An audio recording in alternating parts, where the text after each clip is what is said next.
Well, it is the question that we have all been asking now for 2 years as we recognize the time that has passed since anyone saw Oakley Carlson alive. Yeah, and over the last 2 years, Oakley's story has made headlines nationwide as people seek accountability from the girl's biological parents. They're demanding answers from the Department of Social and Health Services as well, and they pray for justice for Oakley too. Yeah, Oakley was raised in foster care, but returned to her biological parents before vanishing in February 2021, and then ever since, they've said nothing about where she may be. Well, now efforts are moving forward at the state capitol to give voices back to children in foster care. It's being called the Oakley Carlson Act. Yeah, our Dan Griffin live at the Capitol this morning. And Dan, this is being pushed through as legislation by a group calling themselves Oakley's Angels. Talk more about this.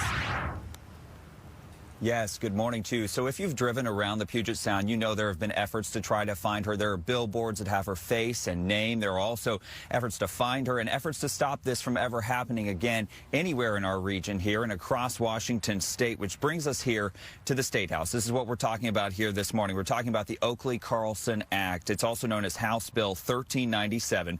Oakley's foster mother, Jamie Jo Hiles, and people who call themselves Oakley's Angels are going to be gathering here today to share the word about this legislation and protecting children just like Oakley. Representative Jim Walsh wrote the bill that was inspired by Oakley, this little girl who vanished from Oakville 2 years ago after being returned to her biological parents, as you mentioned. The Oakley Carlson Act aims to protect those kids who have been removed from a parent based on abuse, neglect, or abandonment. And last time we talked with Oakley's foster mother, she shared frustrations about alerting the Department of Children, Youth, and Families about issues with Oakley's biological mom.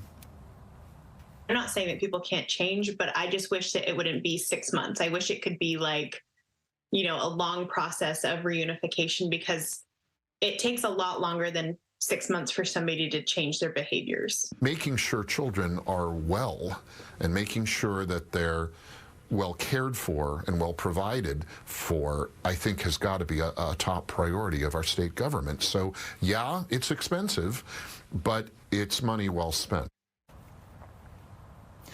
Now, DCYF wouldn't comment last we tried, saying the records are confidential. Meanwhile, Oakley's biological parents, Andrew Carlson and Jordan Bowers, have been in and out of jail on unrelated charges throughout these past 2 years. They have not been charged in connection to her disappearance, and they've said nothing about where Oakley may be. And as of now, this bill is headed to a committee as of next Friday. That's as of last check. And today, people will be here at the State House gathering alongside Representative Walsh. They're going to be here about 3:30 to 4:30 as they continue this search for Oakley. And they also try to push this legislation forward. We're live here in Olympia. Dan Griffin, Fox 13 News.